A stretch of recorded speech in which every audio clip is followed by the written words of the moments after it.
शेट्टी साहेब, तुम्ही आणि सदाभाऊ खोत एका केससाठी इथं एकत्र दिसला. शेतकऱ्यांच्या प्रश्नासाठी पुढे एकत्र दिसणार का? त्यासाठी काही धोरणं बदलावी लागतील. सरकारच्या विरोधात ताकदीनं उभं राहण्याची हिंमत दाखवावी लागेल. ती हिंमत सगळ्यांच्यामध्ये असेलच याची गॅरंटी मी देऊ शकत नाही.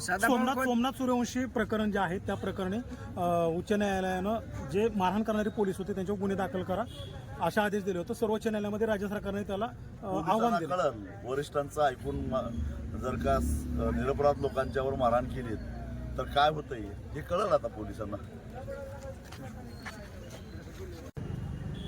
शेट्टी साहेब, तुम्ही आणि सदाभाऊ खोत एका केससाठी इथं एकत्र दिसला. शेतकऱ्यांच्या प्रश्नासाठी पुढे एकत्र दिसणार का?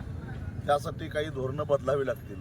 सरकारच्या विरोधात ताकदीनं उभं राहण्याची हिंमत दाखवावी लागेल. ती हिंमत सगळ्यांच्यामध्ये असेलच याची गॅरंटी मी देऊ शकत नाही.